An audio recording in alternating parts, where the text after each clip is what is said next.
video, I'd like to talk about the principle of values in your drawings. And this is the lights and the darks, and about separating those lights and darks very early at the very beginning of your drawing. This technique works on so many different levels. It provides you with structure and accuracy early on in the drawing. It helps you with form and also your base values. Once you've accurately separated your lights and your darks early in your drawing, it is remarkable in a very simplistic way how accurately it actually captures the likeness of whatever it is that you're drawing, particularly in portraiture. Once you've worked out your lights and your darks at this stage of the drawing in an accurate way, it is a lot easier to stay organized and develop all of the finishing details as you progress. Let's take a look at how this is done. This demo was taken from my Introduction to Portrait Drawing course, and I'll be using the sight size measuring technique. So now I'm going to continue to develop the interior shapes and the features of the face. And you'll notice as I'm doing it, sometimes it looks like I'm creating a feature such as the eyes or whatever, but for the most part, you'll notice what I'm creating are actually shapes. And I want you to take a look at these. Like for instance, the nose that I'm about to start doing now, it has this kind of shadow shape, and this is what we're creating, are these shadow shapes. But if we start to look at these in a kind of an abstract fashion, see them as something other than a nose. Like for instance, this shape I see like the head of a bird kind of arcing around. And sort of the long neck and a kind of a head that's going like this. This one here around the eye is like a claw coming around. And then looking at the mouth, it's not so much like a set of lips. It'll actually be a series of shapes that make up the mouth and then blend into the shadow shapes of the rest of the face. So it's learning to look at things objectively and not get caught up in the thing and imposing our preconceived perceptions of what those things are. I want you to just watch how I'm measuring and to learn to see these things a little differently than what you're used to seeing them in terms of the features of a face. By learning to see things more objectively as objects or shapes rather than features, it allows us to actually see things more accurately.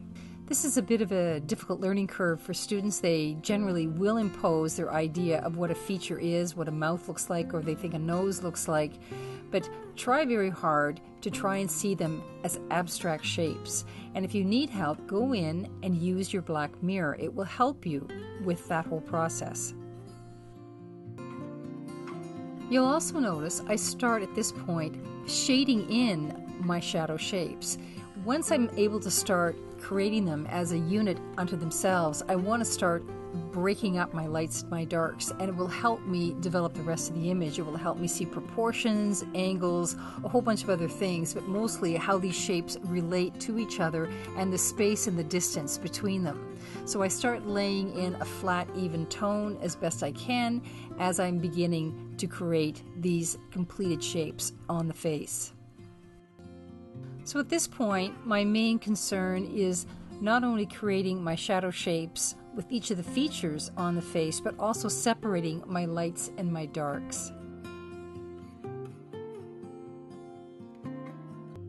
So as I'm developing these shapes inside the face, you can see that I'm going in, I'm looking for all these areas that act as landmarks. So I'm going to use the intersection where the nose and the axis line hit in order to measure actually where the bottom of the lip goes.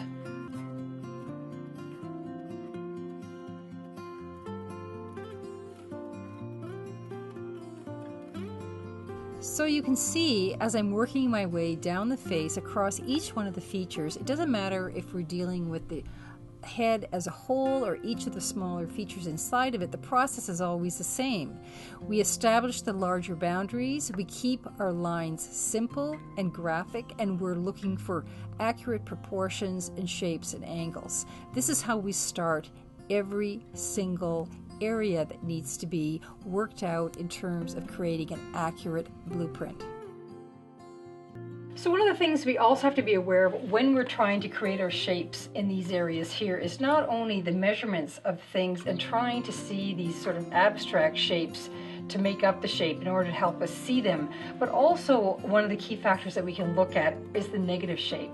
Like for instance, the way this shape here around the nose and the lips and the chin, if you begin to look at that shape the white shape as well as the dark shape, you can then begin to gauge how well you're doing here. For instance, the space between the edge of the face. So you could stand back and you could start to get a sense. So what I get is that this is a little wide for me right here. I need to bring it in just a tad. Just a little bit, so that I can have a more accurate sense of these shapes in here, and it will help me to gauge the shape of things, particularly this really tricky area in here, which is the lip.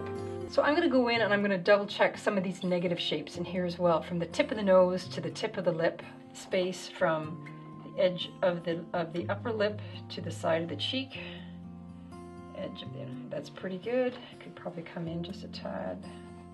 From the bottom of the lip the bottom of the chin, from the bottom of the lip to the bottom of the chin. It looks pretty good.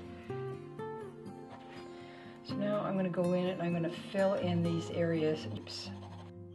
Another way for you to distinguish your shadow shapes and values is to squint your eyes. It will simplify your values and make them easier to see. We'll get into this in more detail when we're dealing with values, but right now it will actually help you to create and accurately get your shadow shapes. So now I'm going to go in and start to work out some of these more peripheral shapes in the clothing and in her scarf. So now that I have the face basically plotted out, I'm now going to go in and start to work with the shadow shapes as they work their way up through the scarf and across her shoulder. So once we have all our shapes and angles and the whole drawing basically plotted out in its entirety, we'll then go back in and begin to refine the drawing even further to establish absolute accuracy before we move into the finished drawing. Thanks very much for watching, and I hope this helps. This tutorial is part of a full course that I offer on my Patreon site and is called An Introduction to Portrait Drawing. And if you'd like to learn the skills to be able to draw beautiful and realistic portraits, you can. Simply go to the Patreon link in the description below and find out how. We'll see you in the studio. And remember, stay creative. This is your time to express yourself.